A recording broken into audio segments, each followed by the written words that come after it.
In today's tutorial, I'm going to show you how to create 4 options infographic slide in PowerPoint, and this is how the slide works. When I click, you can see here I have created this option kind of a card here. I've put the option number here, the title, and you can add some icon and the detailed text. And when I click, it will show the second option with a different color combination, and you can see here I've given kind of a folding effect here, and then with the different color comes the third and the fourth. So depending on your requirement, you can increase or decrease these options. And if you have not subscribed to my channel PowerPoint University, please subscribe it now and make sure to enable the bell notification icon. You can join my Telegram group with the help of this link, and if you like to contribute to my channel, you can do it through PayPal or Patreon. The link is provided in the video description section. So let's start the tutorial.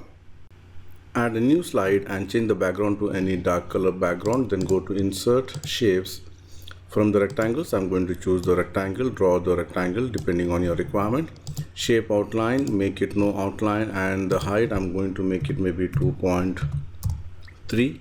you can see here, and width it's up to you. So shape outline, make it no outline. Then I'm going to fill this one with a gradient fill. For that, right mouse click, go to format shape and select the gradient fill. Here I have used only 2 colors. The one color is the first color is the gray color, the other color is the white color here, you can see. And then the direction, I'm going to make the gray color at the bottom, so it looks like this, and make sure to align center, or you can just go and make it view and put it in the center. Alright, so once this is done, I'm going to duplicate this by pressing Ctrl D and move it a little bit towards the left side. Alright, and then maybe this much size, and then send this to back. Alright, so it looks like this. Again, if you want to make it more up, you can make it up. If you want to make it down, it's up to you depending on what text you're going to add it here. Now I'm going to connect this with the help of another shape. So go to Insert, Shapes. From the basic shapes, I'm going to choose the right triangle, draw the right triangle like this. Shape outline, no outline. Shape fill, you can give any color of your choice. Then go to rotate, I'm going to make it flip horizontal. So you can see here it connects like this. Again, make sure that this is properly aligned. Alright, so once this is done, what I'm going to do is I'm just going to copy this one, press Ctrl D, again put it here. Alright, then copy this one, Ctrl D, and align it properly like this and send this to back.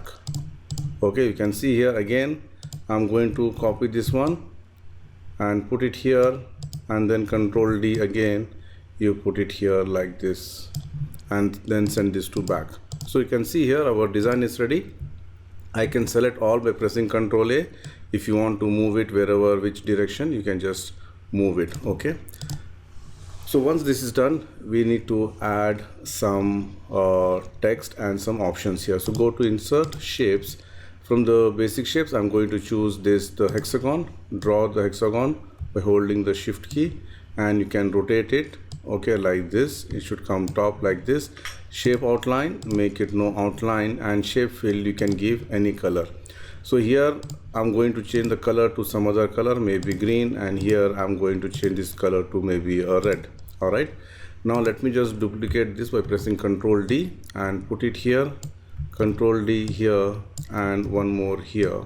Alright, now this color I'm going to change this with green, this one with red, and this one with maybe a gray color or whatever. Alright, and then go to Insert, Text Box. I'm going to put the option number here, 01, center align, make it bold, increase the size, and put it here.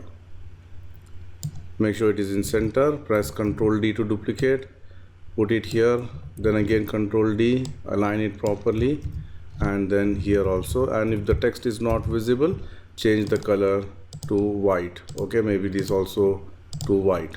Alright, so once this is done, you can go insert some icons. So if you're using the latest version of PowerPoint, you can use any icons here. I'm just choosing some 4 different icons. Click Insert, and I'm going to reduce the size to 0.6.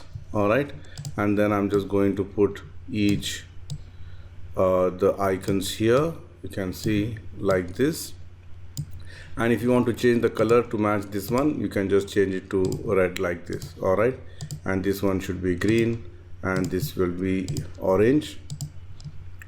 and then go to insert text box. I'm going to make it the title here, make it bold and put it here like this, and go to insert text box. I'm going to add some detailed text, and the long text I don't need, I'm just deleting, and reduce the size, make the color as maybe a gray color, and then just put it here like this, and then select both of these, press Ctrl D to duplicate, and then just copy it here. You can see like this, you can just copy one by one. So with this we have completed the design. Now it's time to do some basic animation to it. Now before adding the animation, we need to group this one. So let me just select these options. You can see here I'm just selecting the option like this without selecting this one, okay, and press Ctrl G. So this one got grouped. Remember, we should not group this one, okay. Now again I'm selecting this one, hold the shift key. You can see here one by one I'm just clicking on the options and press Ctrl G, and then send this to back. Okay, now for this one I'm just selecting again, okay, press Ctrl G and send this to back. And again for this one, let me just select again by holding the shift key, press Ctrl G and then send this to back. So we have added we have made it groups. Let me just close this one, go to the animations, enable the animation pane. The first one I'm going to select and go to more entrance effect. I'm going to click on the stretch, click OK. From the effect options, make it from the bottom so it looks like this. And then for this one I'm going to give a wipe effect, and wipe effect I'm going to give from top so it looks like this, and this should happen after previous. Now this one I'm going to click and it comes here for the second one. If you want on click, if you want after previous, is up to you depending on your requirement. So let it be on click here. Now I'm just going to select this one, click on the animation painter, you can see, then again animation painter for the third option, again on this, and then click it here. So now if I play, it shows the first option, then second option, the third option, and the fourth option.